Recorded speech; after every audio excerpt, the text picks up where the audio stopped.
Hello बच्चों, हमारे channel passion express पे स्वागत है। और आज क्लास 10th की पहली क्लास लेकर आया हूं मैं। क्लास 10th में बेटा पहला जो चैप्टर है आपका वो है प्रकाश, और उसमें प्रायः लोग जो भूलते हैं या जिस पर उनको डाउट होता है वो पहला टॉपिक होता है गोलीय दर्पण। तो उसी पर आज हम चर्चा करेंगे। और अन्य इससे पहले जो टॉपिक हैं यदि उस पर कोई दिक्कत हो तो आप कमेंट में बता सकते हैं। तो हम बात करते हैं गोलीय दर्पण के बारे में। बेटा ध्यान दीजिएगा, गोलीय दर्पण होता क्या है पहले तो ये पता होना चाहिए। तो लिखा है कि गोलीय दर्पण जब किसी खोखले गोले के, बेटे क्या कह रहा है, किसी खोखले गोले के, ध्यान दीजिएगा, जब किसी खोखले गोले के कटे हुए भाग के एक पृष्ठ पर, बेटा समझिएगा, जैसे हमने मान लिया कि ये यहाँ पे लाइन खींच लेते हैं, ये एक खोखला गोला है, ठीक। तो इसके कटे हुए भाग पे देखो बेटे, एक पर कितने दर्पण निकल सकते हैं, एक, दो, तीन और चार। एक गोले पे चार दर्पण निकलते हैं। तो कह रहा है जब किसी खोखले गोले के कटे हुए पृष्ठ पर, ये कटा हुआ पृष्ठ है आपका, ठीक बेटे, कह रहा है एक भाग पर कलई, कलई को बेटे ये हिंदी है, कलई, कलई को पॉलिश कहते हैं। क्या कहते हैं बेटे? पॉलिश। तो कह रहा है एक पृष्ठ पर पॉलिश की जाती है। बेटा किसी भी पृष्ठ पे कर लो, चाहे नीचे की तरफ और चाहे आप करेंगे ऊपर की तरफ, ठीक। तो दूसरा पृष्ठ क्या होगा? परावर्तक, यानी यहाँ पे लाइट बेटे पड़ेगी और वापस लौट जाएगी, ठीक। तो दूसरा पृष्ठ परावर्तक हो जाता है, जिसे गोलीय दर्पण कहते हैं। आया समझ में बेटे?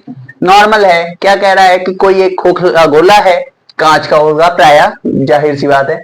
तो जब किसी खोखले गोले के कटे हुए भाग के एक पृष्ठ पर, खोखला गोला है उसको काट दिया और काट के एक पृष्ठ पर कलई कर रहे हैं, तो दूसरा पृष्ठ परावर्तक होगा, ठीक, जिसे गोलीय दर्पण कहते हैं। ठीक बेटे, मुझे उम्मीद है गोलीय दर्पण आया होगा। अब ये दो प्रकार के होते हैं। कितने होते हैं बेटे? दो। कौन कौन से?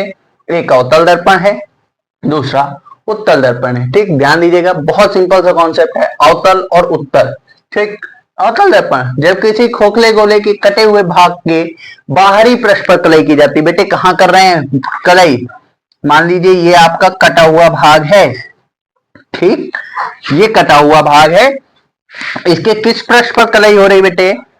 ध्यान दीजिएगा, किस पृष्ठ पर कर रहे हैं? बाहरी पृष्ठ पर। बाहरी पृष्ठ यानी जो ऊपर का पृष्ठ है, इसके बाहरी पृष्ठ पर जब कलई कर रहे हैं तो ये हो रहा आपका अवतल दर्पण, ठीक। कह रहा है जब किसी खोखले गोले के कटे हुए भाग के बाहरी पृष्ठ पर कलई करते हैं तो उसे अवतल दर्पण कहते हैं। समझ में आया? तो ऐसे दर्पण को अवतल दर्पण कहेंगे, ठीक।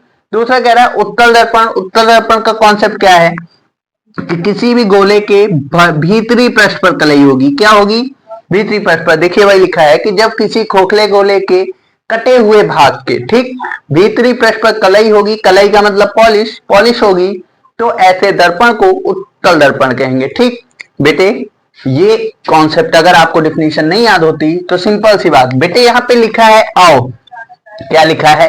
आओ। आओ का मतलब होता है बुलाना। आप किसी को बुलाते हैं प्रायः तो किस प्रकार से बुलाते हैं? कहते हैं बुलाते हैं समय ये करते हैं। तो आओ का मतलब बेटा अपना हाथ लेंगे, हाथ के एक पृष्ठ पर देखिएगा, साफ है एक तरफ, दूसरी तरफ थोड़ा सा डार्क, कितना भी गोरा हो या कितना भी काला उसका ये होता है, ठीक है। तो अवतल दर्पण का मतलब होता है बुलाना। बुलाने का मतलब एक गुफा का आकार बनेगा आपके हाथ में, ठीक। जिस तरफ डार्क साइड है वो आपका हो गया पॉलिश। क्या हो गया बेटे? पॉलिश। यानी अवतल में जब आप बुलाते हैं किसी को तो बाहरी पृष्ठ पे हो रहा है ना। सिंपल सी डिफिनीशन, जब किसी खोखले गोले का, ये हाथ मान लेते खोखले गोले का कटा भाग है जिसके बाहरी पृष्ठ पर, सिंपल सी बात, बाहरी पृष्ठ पर कलई है तो इसे बोलेंगे अवतल, ठीक बेटे। बाई चांस आप भूल जाते हैं पेपर के समय कि अवतल दर्पण में किस तरफ कलई होती है, तो इस प्रकार से अवतल का मतलब बुलाना। बुला रहे हैं जब आप, तो मतलब हाथ को जब आप ऐसा करेंगे तो बाहरी पृष्ठ, जो डार्क साइड है वो पॉलिश है और जो नॉर्मल है वो परावर्तक है, ठीक। तो बाहरी पृष्ठ पर कलई की, अवतल हो गया। और उत्तल लिखा है ना, उत्तल का मतलब होता है उठा हुआ। क्या होता है बेटे? उठा हुआ, यानी हाथ को आप बेंड करेंगे क्रॉस पोजीशन पे, ठीक है। तो उत्तल का मतलब होता है उठा हुआ, जिसका मतलब हो गया किस तरफ कलई हो रही बेटे?